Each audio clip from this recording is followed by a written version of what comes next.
Hey everyone, it's Tankenstein. In this video, I'll be going over everything you need to know about crews and crew skills in War Thunder. In this video, I'll go over what crews are, how to find them, how to earn points for them, and how to make sure you always have the best crew possible. That said, I'll try to make this video as informative and concise as possible, so let's jump into it. So, to start, the most basic question: what are crews and what are crew skills? Crews are the spots you can place your vehicles so that you can use them in matches. And crew skills are the things that you can invest into with crew points to make your crews and thus your vehicles perform better, giving you an edge in game. And what I mean by that are these are each individually manned by crew. So each one of these slots is a crew slot in which you can place a vehicle. And from there, you can click on this, click on crew, voila, you are now in your crew, and you can invest crew points, which I'll go over in just a moment, into improving your crews, which then improve your vehicle. Now, that said, crew points are earned like RP. You get more points to allocate into crew skills as you play the vehicles assigned to the crew. The more you play and the better you do, the more crew points you earn, of which can be allocated to make your vehicles better. As you earn more crew points, all vehicles using that specific crew and crew type, for example, crew slot 1 with ground forces or crew slot 3 with air forces, again, for example, you can select here air and ground forces, will benefit from these bonuses. One of my favorite crew skills to invest in is weapon reload speed with ground forces, which you can visibly see improve as you invest more points into it, like so.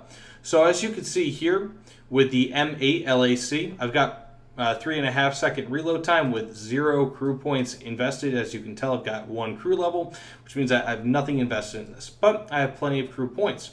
So I can just simply click on this, 1, 2, 3, well, I'll just do 2 for now.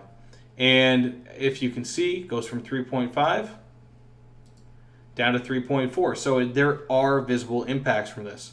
Another is upgrading Commander in ground forces, which gives a bonus to many other skills that, while less pronounced than just investing in a specific skill, still makes a big impact, such as with turret traverse or reload. Additionally, the reload skill with air forces gives you faster reload speed after landing at an airfield in arcade, realistic, and simulator, but will give quicker in-air reload while playing arcade for both guns and bombs, and also rockets for that matter. So as you can see here, you may be able to actually see the difference.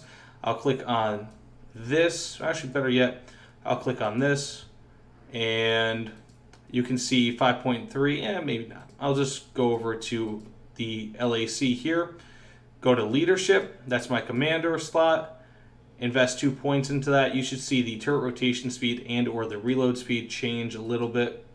So the turret rotation speed goes up a little, the reload speed, you don't see it, but it did go down marginally, and other crews other crew skills as well have been improved just by improving leadership. This has the ability, as you can see here, to improve all of those skills up to 10%. Very important. I highly suggest you invest into that as one of your top skills. Another way to boost your crew, albeit on a vehicle-by-vehicle basis, is to purchase expert crew training and then buy or earn ACE qualifications. Expert gives you 3 additional crew levels for nearly every skill for that type of vehicle. As you can see here, I've already purchased expert, and you can simply go here, and then typically it would cost, at least for low levels, around 1,000, maybe 2,000 silver lions. And then once you get up to a high enough level, as for example with this, I can purchase for my T95E1 expert, or I can purchase ACE with golden eagles. As I said, you can actually go up to getting ACE once you purchase expert, and you can actually earn it by completing enough or earning enough RP with that vehicle over a long period of time, or if you earn a certain amount of RP, as you can see, the price will drop on golden eagles fairly substantially. So that is definitely something that you will want to take into account, and especially for low BR vehicles. For example, let's say if I were to go to Japan with the Kami tank, as I said before, this is a 1 BR tank. It's extremely inexpensive to just put expert on all of your 2.0 BR vehicles and below. If you're spending a lot of time at this BR, I highly recommend you do that. It will pay dividends. One very important thing to note is that you can train all of your crews to learn a single vehicle, but this gets incredibly expensive and is generally seen as a huge waste of silver lions. Every time that you use a vehicle on a new crew, you have to pay the total crew training cost at the time, whether it's 1,000 silver lions or in excess of 390,000 silver lions. So for example, if I wanted to take the F4E Phantom 2, that crew cost of 290,000 silver lions, I already have it trained here. If I want to train it here, it's another 290,000. Here is another 290,000, and it just goes up and it gets very, very expensive and is of little benefit to you, the player. So one thing that you can actually do is that you can actually purchase crew points with Golden Eagles, but in my experience you can earn them very quickly by being effective with bombers in air matches, and you can do that simply here. So if you click on crew, accelerated training, you can get as many crew points as you want, so you can just quickly beef up your crew level and make yourself as effective as possible. Now this bombing tactic, as I mentioned just prior, for getting more crew experience points is extremely useful for your air, ground, and naval crews, because the points you earn in air, ground, or naval can be used on any of that slot's crews. So for example, I've got 6,276 points here. I have 6,276 points as well on ground and as well in naval. So if I really wanted to, I could just move those points around to whatever I want. The crew level changes, of course. However, you can still invest all the points. Theoretically, if you want, you can get as many points as you want in air, and then you could just start on ground with level 1 and have everything, level 1 BR tank, and have everything at 5 crew level and just be king of the world from, the lowest BR onwards. So that's really, really important that you can note. And again, it's really just, if you train in naval, you can put those points in air and ground. If you do that air, you can put them ground and naval, so on and so forth. It's reciprocal. And as I just mentioned, just keep in mind that you can have a level 50 air crew and a level 1 ground crew on the same crew slot, meaning that the points you invest in one crew's air capabilities, the same slot will not affect the ground or naval, as I just mentioned. And this goes reciprocal for everything. Additionally, all crew points earned are independently earned of each other. So what I mean by that is that all the crew points earned on crew slot 1, they will not affect your crew slot 2, crew slot 3, crew slot 4, so on and so forth.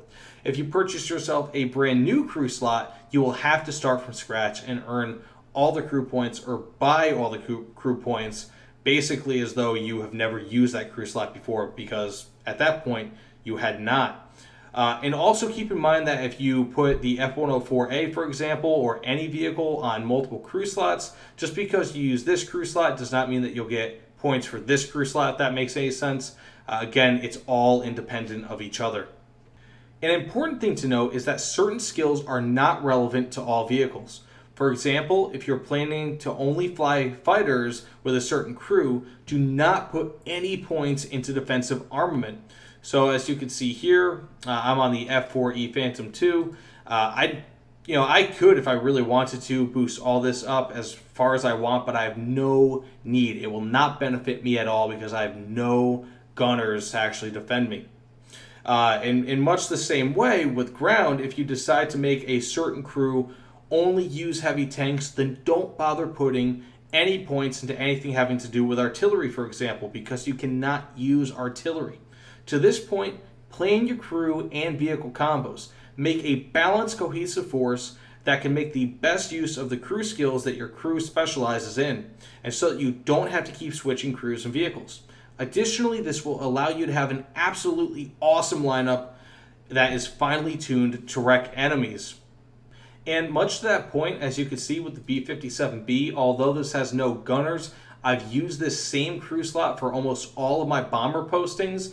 Thus, I have all of my bomber skills all the way leveled up, and I've got tons of crew points, or at least I had tons of crew points before I invested them into having a high-level ground crew. So really, again, bombers are the way to go, and put yourself in a good spot by putting defensive armament only on 1 or 2 crew slots, or really the only crew slots that you're going to be using bombers for.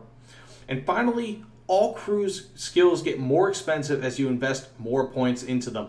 So don't expect to have a level 50 or higher crew, like for example this level 75 crew. Don't expect to have that by the time you reach your first BR4 vehicle. It takes time. Enjoy the process, guys. That said, thanks for watching. Please remember, like, comment, and subscribe. Either way, thanks again, and I'll see you all on the other side. Take care, everyone.